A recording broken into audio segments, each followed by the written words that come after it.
Brasil, 1922. Um homem assolava a região nordestina, que junto com seu bando roubava, matava e abusava de pessoas por onde ele pisava. Seu nome era temido por todo o sertão brasileiro. Virgulino Ferreira da Silva, conhecido como o temido Lampião. Hoje contaremos a história dele. Quem foi esse homem? Onde ele viveu?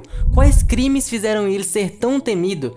Quem eram seus companheiros de luta? E claro, a maior dúvida que rodeava esse nome: seria Lampião um herói ou um vilão? Olá pessoas, meu nome é Solarian, é o seu próximo youtuber favorito, e hoje vamos falar sobre o nome mais popular quando se pensa no sertão nordestino: o grande Lampião. Durante 16 anos, esse homem instaurou um legado de crueldades, medo e temor. Aconteceu muita coisa nesses 16 anos, e é isso que eu vou contar pra vocês hoje. Pra vocês entenderem o porquê esse homem foi tão temido e, claro, porque hoje ele é até visto como parte da cultura nordestina, com cordéis e referências sobre ele até os dias atuais. Então já deixa o seu like, se inscreve nesse canal e se torne membro. Saiba que isso ajuda muito a continuar esse meu trabalho. Agora vamos pra história dele: o rei do cangaço, Lampião. Lampião, mentiroso e chamado de cabra macho do sertão. Os ricos chantageava, os pobres roubava, punhava medo no sertão. De maldade infinita, muito dele me falaram, porque hoje será dita a história que seus professores não contaram.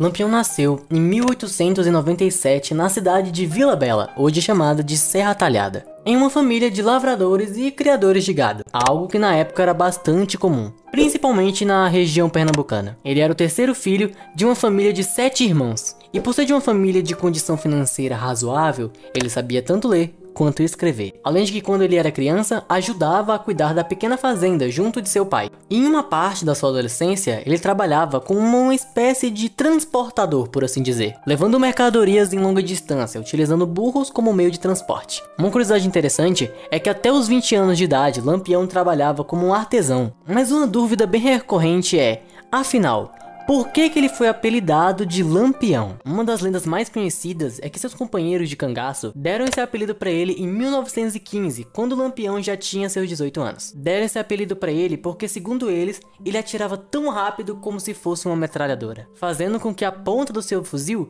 ficasse vermelha, parecendo um lampião. Em 1915, quando Lampião já tinha seus 18 anos de idade, ele e sua família começaram a ter problemas envolvendo disputas de terra com uma pessoa chamada José Alves de Barro, apelidado de Zé Saturninho, que estava começando a crescer politicamente pela região. E a disputa por terras e a influência política do Zé Saturninho fez com que a família de Lampião caísse na pobreza. Insatisfeito com essa situação, Lampião decidiu entrar para a vida clandestina em 1919. Ele passou a agir em grupos criminosos, atacando principalmente as propriedades de Zé Saturninho. Até que em 1920, aos seus 23 anos de idade, ingressou pela primeira vez no cangaço, no bando de Antônio Matilde. Já na época, ele já tinha o apelido de Lampião. Naquele mesmo ano, a sua mãe veio a falecer, e dias depois, José Ferreira, seu pai, foi morto a mando do Zé Saturninho, fazendo com que seus dois irmãos, Antônio e Levino, decidissem se juntar ao irmão, na vida de cangaceiro.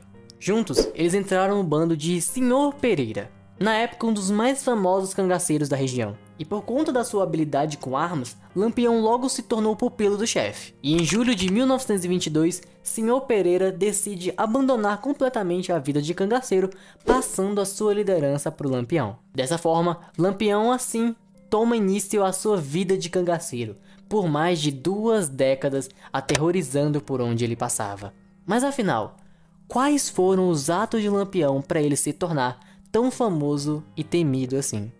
E a partir de tal ato, Lampião começou o seu legado de se tornar o rei do cangaço, criando histórias do sertão, que foi naquele sertão vago que o chamaram de Lampião.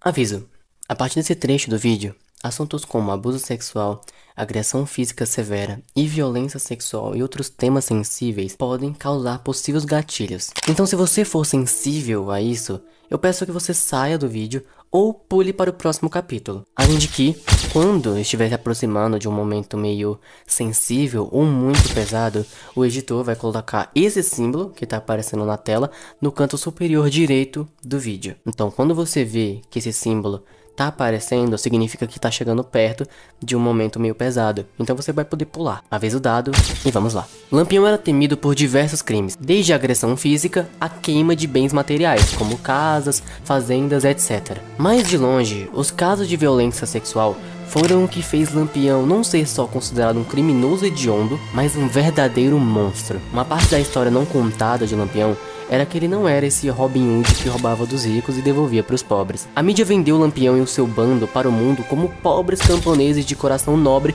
que lutavam contra a opressão dos poderosos. E isso já começa errado. Afinal, Lampião era um verdadeiro mercenário. Ele trabalhava para quem pagasse mais. Após a sua morte, Lampião e o seu bando ostentavam consigo como quilos de ouro, anéis que somavam mais de R$1000. Isso que era 4 vezes mais o valor do maior prêmio de loteria federal da época. Somente um cangaceiro de Lampião tinha condições de sozinho comprar 10 automóveis por mês. E Lampião gostava de se gabar. Ele dizia que dinheiro eu tenho mais do que bosta de cabra em chiqueiro velho. Além disso, Lampião era um cara muito ganancioso e egoísta. Abre aspas, farinha faltando, meu pirão primeiro. Fecha aspas. Lampião não era de compartilhar. Sendo assim, Lampião proibia o seu bando de abusar sexualmente as mulheres e as filhas dos coronéis. E dos seus coiteiros também, que eram tipo um aspirante a coronel, que prestavam serviços a Lampião, como hospedagem e guardar os seus bens materiais. Mas as mulheres pobres, nenhuma restrição tinha. Essas ficavam completamente desgraçadas por toda a sua vida, principalmente se fossem de acordo com a definição legal brasileira da época.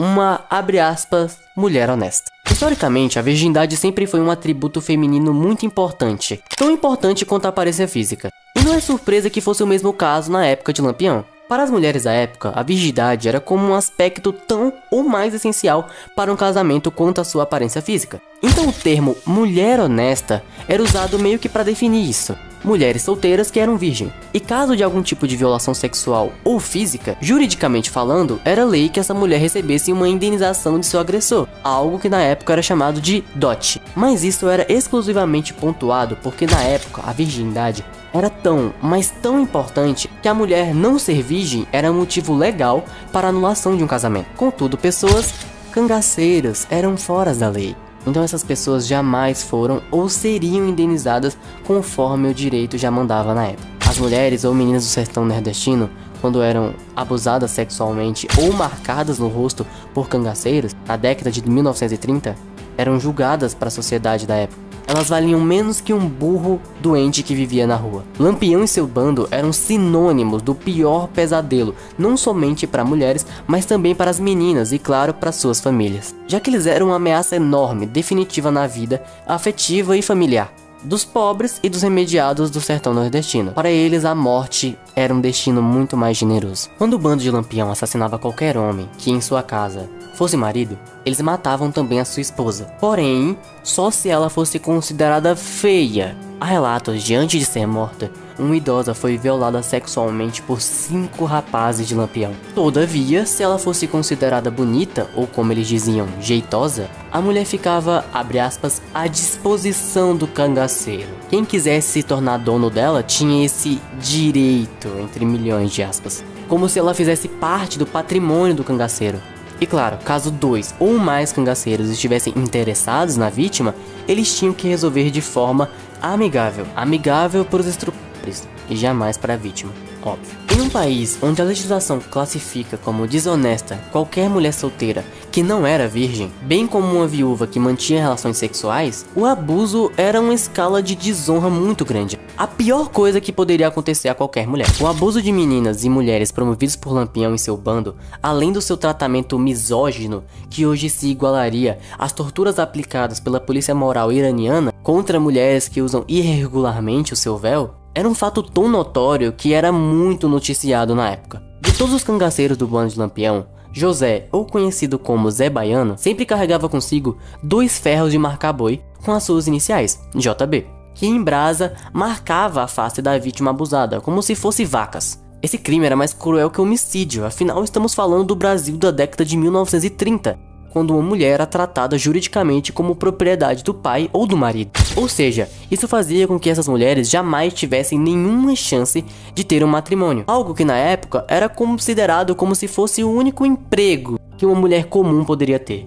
O próprio Lampião usava esse método antes de se juntar de Maria Bonita, que para surpresa de muitos, até do próprio Virgulino, introduziria um corte chamado de à la Garçone entre as cangaceiras do bando. Um corte bem curtinho, algo que Lampião julgava imoral. E qualquer ato que eles julgassem imoral, eles faziam o que eles chamavam de castigo. Cacheado, que foi um do bando que escapou da morte, mas foi preso logo depois, afirmou para jornalistas da época que, abre aspas, a gente matava como uns danados, fecha aspas. Na cidade baiana de Mirandela, Lampião violentou uma mulher em razão do seu julgado indecente casamento com um homem de 80 anos. A esposa foi violentada sexualmente por ele e sequencialmente pelos homens de seu bando. O marido idoso, por sua vez, foi violentamente espancado. Um dos seus comparsas, chamado de Labareda, dizia que o fato do abuso sexual ter sido feito na frente do marido servia para que ele deixasse, como eles diziam, de ser um sem vergonha. Sobre o chefe,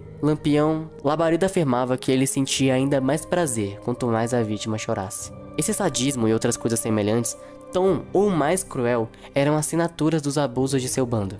Abuso esses que eles chamavam de, abre aspas, brincadeira desejadas pelas mulheres, promovidos por Lampião e seu bando de forma individual ou coletiva. Certa vez, na cidade de Porta Folha, Lampião uma vez invadiu um casamento. Violentou sexualmente a noiva, fazendo-a sangrar. Antes de oferecer a vítima a todos os cangaceiros que estavam presentes, mandou que a avó da moça limpasse o sangue que sujava o seu pênis. Em outra ocasião, durante esses abusos coletivos, a vítima acabou sofrendo uma hemorragia.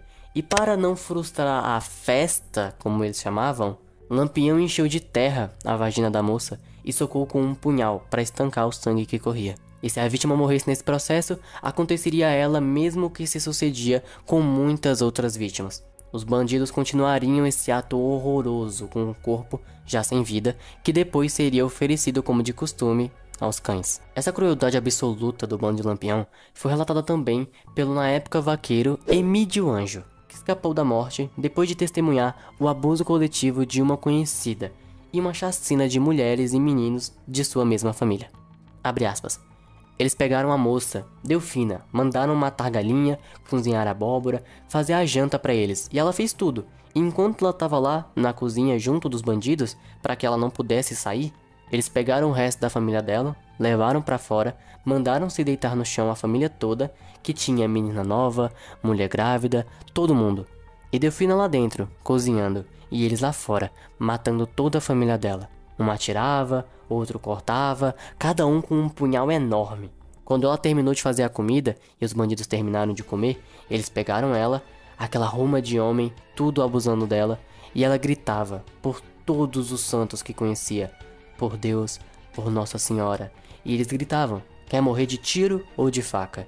E aí depois acabaram de matar, botaram junto do resto da família e desceram para a próxima cidade. É importante lembrar que a tragédia era dos pobres. Se, por exemplo, um coronel dissesse não ter dinheiro para arcar com a extorsão de Lampião, seus cangaceiros apenas, entre aspas, bateriam na sua esposa com pedaços de cana e aplicariam a palmatória nos filhos. Nada de abuso na casa dos grandes poderosos. Uma história meio emblemática, por assim dizer, tem relação com a pedofilia cangaceira. Sérgia tinha 12 anos na época e vivia uma infância feliz como qualquer criança. Tinha bonecas, brinquedos, amigos e era muito bem criada pelo velho agricultor Seu Vicente e pela dona Maria Santana. Vicente na época foi pressionado por forças policiais para relatar o paradeiro de um dos cangaceiros do bando de Lampião, Cristino Gomes da Silva Cleto, conhecido como Corisco, o famoso Diabo Louro. Esse que era o braço direito de Lampião. Como vingança, Corisco, com seus 20 anos de idade, mandou 2 cangaceiros raptarem Sérgia, que gritava e resistia aos capangas. Amarrado na garupa de um burro, foi carregado até Corisco, que depois de imobilizá-lo no chão, arrancou seu pequeno vestido e, como um animal selvagem, abusou sexualmente ela com agressividade, até sair sangue de sua própria genitália. Corisco levou a criança até a sua mãe e pediu para que cuidasse dela, até ela ficar recomposta. E esse foi o primeiro encontro de Sérgia, que dali em diante passou a ser conhecida como Dadá, com quem seria o seu marido, Corisco, que a levaria ao bando de Lampião, se tornando a única mulher do grupo que de forma efetiva pegaria em armas e combateria ao lado dos homens do bando de Lampião. Lampião era um monstro.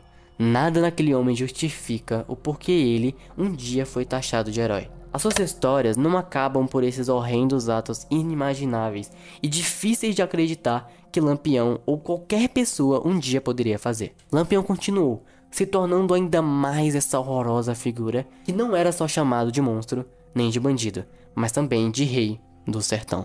Certamente a segunda maior persona de toda essa história do Lampião, de fato é a fatídica Maria Gomes de Oliveira, conhecida como Maria de Deá, a Maria Bonita. Mas afinal, ela realmente era bonita? Vamos entender mais a fundo a história dela. Maria de Deá nasceu no dia 17 de janeiro de 1910. Ela tinha uma personalidade meio explosiva e abandonava com muita frequência o seu marido. Isso porque, como era regido na legislação da época, ele era meio que o dono dela e responsável por ela. Portanto, a cada abandono, ele era obrigado a recolher ela na fazenda dos sogros e se reconciliar com ela. Mesmo casada, Maria era fascinada pelas histórias que ouvia de Lampião. Se ela encontrasse qualquer cangaceiro, fazia diversas perguntas deslumbradas sobre o homem que ela tanto admirava. Aos 19 anos de idade, quase completando 20, Maria finalmente conheceu Lampião. Conta-se que foi um encontro de almas e, com a bênção de seus pais, ela finalmente deixou o marido e foi viver ao seu lado. Que, para surpresa de todos, Lampião rompeu com a tradição cangaceira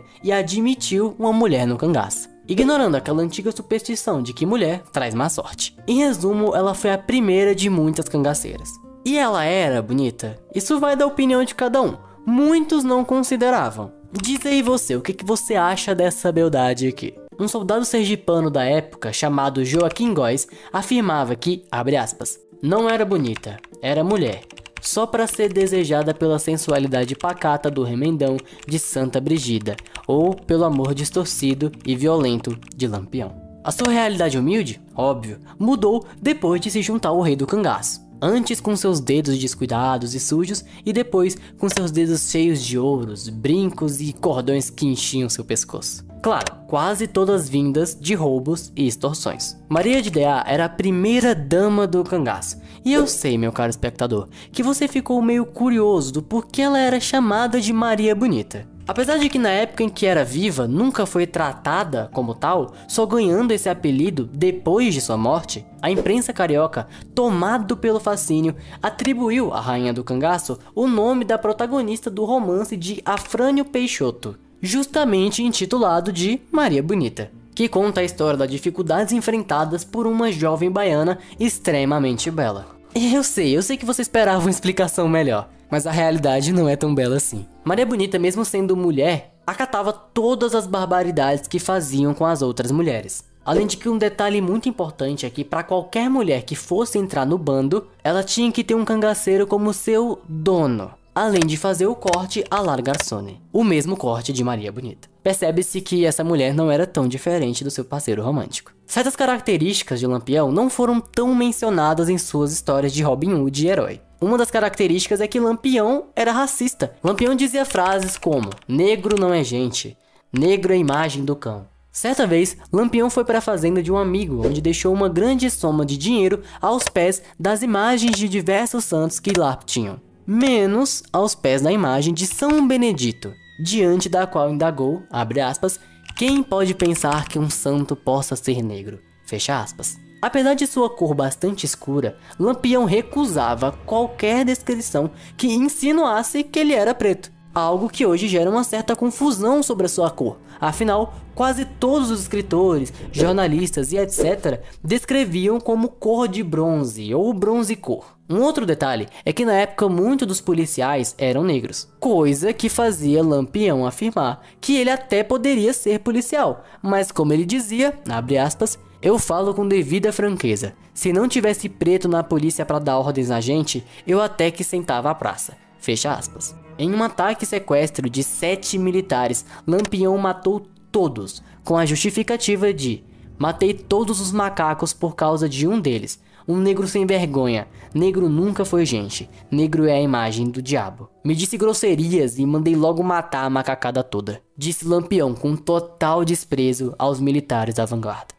Lampião, surpreendentemente para a época, era um cara alto, de mais ou menos 1,74 m, quadris estreitos e pernas finas. Lampião adorava esbanjar seus itens importados, coisa que na época eram itens de luxo, como máquina de costura que ninguém operava melhor que ele e também gramofone de corneta, entre outras preciosidades da época. Uma curiosidade muito interessante é que na época, Lampião ameaçava tudo que era escritor de jornal e de cordel a escrever coisas incríveis sobre ele, o seu bando e o cangaço. Isso deixava muitas crianças admiradas, querendo ser igual aos cangaceiros que eles tanto viam escritos. E surpreendentemente, uma dessas crianças que tanto admirava Lampião foi o famoso Luiz Gonzaga do Nascimento, o rei do Baião. Ele dizia que já chegou a apanhar por causa de Lampião, por conta dessa admiração que ele tinha. Por essa eu tenho certeza que você não esperava. Agora, uma dúvida bem comum acerca de Lampião é: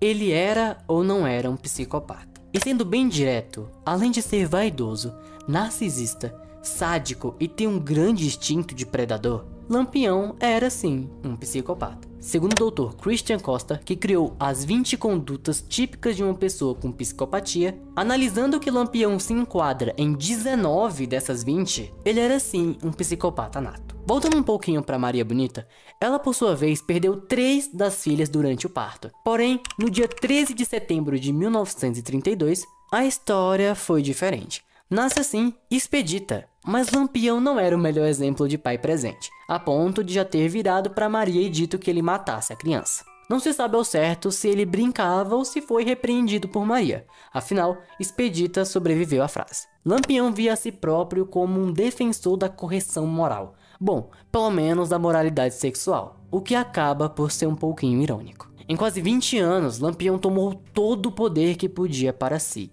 mas né? A morte chega para todos, até mesmo para o rei do cangaço. Em 1938, Lampião continuava o seu império como nunca, mas mal sabia ele que estava prestes a acabar. No dia 27 de julho desse mesmo ano, Lampião e seus homens pararam para descansar na fazenda Angicos, localizada em Porto Redondo, interior de Sergipe. Porém, a sua posição ali foi denunciada, até hoje por não se sabe quem, e assim, as tropas volantes foram ao seu encontro. Mais de 40 soldados foram ao encontro de Lampião, e assim, na madrugada desse mesmo dia, Lampião foi metralhado junto de sua tropa, e a sua cabeça sim, decapitada. Além de que por todo o sertão foi noticiado que depois de quase 20 anos, o rei do cangaço estava morto. Muitos dos seus outros cangaceiros foram presos e por fim, toda essa história terminou. Porém de forma figurativa, afinal Lampião vive até os dias de hoje com a sua imagem sendo vendida e se tornando praticamente parte da cultura nordestina. Lembrado por muitos como um herói e também como um vilão. Muito obrigado para você que assistiu esse vídeo até aqui. Se inscreve aí para você poder receber as notificações dos próximos vídeos. Deixa o like e compartilha que ajuda muito. Eu não ganho nenhum retorno monetário para poder fazer esses vídeos, então o seu compartilhamento ajuda demais. Escreve aí que outras figuras merecem um vídeo como esse. Assista nosso outro documentário contando a história do estoicismo. Eu tenho certeza que você vai adorar. E não se esqueça de passar no nosso Apoia-se. Um beijo e até o próximo vídeo, pessoas.